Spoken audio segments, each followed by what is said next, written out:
আমি সুন্দর করে সাইজা লইছি, এক জায়গাতে যাইতে আসি। এটা আমার পিসি, দেখো আমি ভিডিও করতেছি, গতিকে হাসতেছে।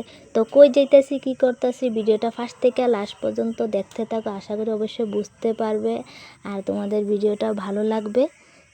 মা, বাবু, আমি, পিসি আমরা সবাই মিলে হুজাই শিব বাড়িতে যাইতে আসছি। বাবু তাকে গুছাইছে, নবদ্বীপ থেকে ভাগবত পাঠ করবে, ভাগবত পাঠ শুনতে যাইতে আসি। ভিডিওটা কালকে ছিল, তোমাদের সাথে শেয়ার করা হয়নি, তো ভাবছি আজকে তোমাদের সাথে শেয়ার করে নিই। তো hello everyone, welcome back to my channel. তোমরা সবাই কেমন আছো? আশা করি তোমরা সবাই ভালো আছো। আমিও অনেক অনেক ভালো আছি তোমাদের আশীর্বাদে। অনেকে আমারে কমেন্ট করে যে দিদিভাই তোমার ঘর কই? আমার ঘর হইছে আসাম, হুজাই, ছোট্ট একটা গ্রাম নন্দলারপুর থেকে আমি কইতে আসি। তোমরা কে কোথায় থেকে আমার ভিডিও দেখো কমেন্টে জানিও। ফাইনালি আয়া পড়ছে শিববাড়ি গেটে। গেটটা অনেক সুন্দর সাজাইছে আর লেচু বাতি দিয়া সাজাইছে, অনেকটা ভালো লাগছে। হোটেলে আয়া পড়ছি, দুপুরবেলা কিছু খাই নাই, চাউমিন আর পকোড়া খাইতেছে। আমি চাউমিন খেতে তো আমার অনেকটা ভালো লাগে। আর এখানে মা, বাবু, পিসি চা খাইতে আছে। তোমরা চাউমিন খেতে কে কে ভালোবাসো কমেন্টে জানিও। আমার তো অনেক ভালো লাগে, তাই আমি চাউমিন খাইতে আসি। খাওয়া দাওয়া কমপ্লিট কইরা আয়া পড়ছি। এখানে দেখি বাবা গোসাই জুবিন গার্গের ফটোর মধ্যে গামছা গলা দিয়া ধূপকাঠি মোমবাতি দিয়া নমস্কার করতে আছে আর ভাগবত পাঠ করবার লাগে বাবা গোসাই যাইতে আছে। আর অনেক লোকজন হয়েছে, অনেকটা ভালো লাগছে এখানে আইয়া। তোমরা কে কে শিববাড়িতে কালকে ভাগবত পাঠ শুনতে গেছো কমেন্টে জানিও।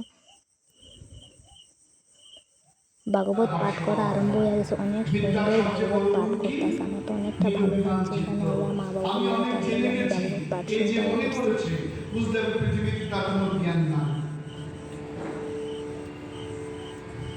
যে মনে করে আমি সত্যিটা কিছু জানতে পারলাম না, জানার চেষ্টা করছি মাত্র, সেই জ্ঞানের অধিকারী হতে পারে। অনেক সুন্দর করে বাবা গোসাই ভাগবত পাঠ করে, আমি আরও কয়েকবার শুনছি, আমার তো অনেক ভালো লাগে। দেখো অনেক মানুষ এসে ভাগবত পাঠ শুনতে আসে সবাই। যার মধ্যে বিনয়ের লাভার সূত্র নেই, তার দ্বারা মনোবিদ্যা অর্জন করে।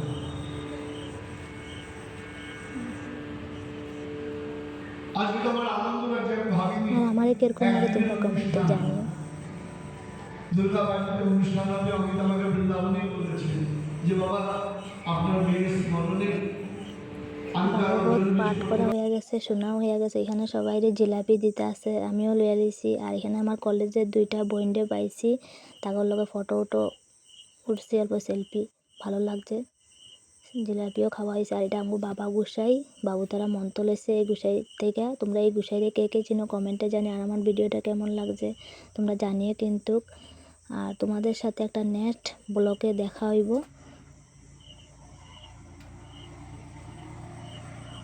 সবাইকে জানাই রাধে রাধে।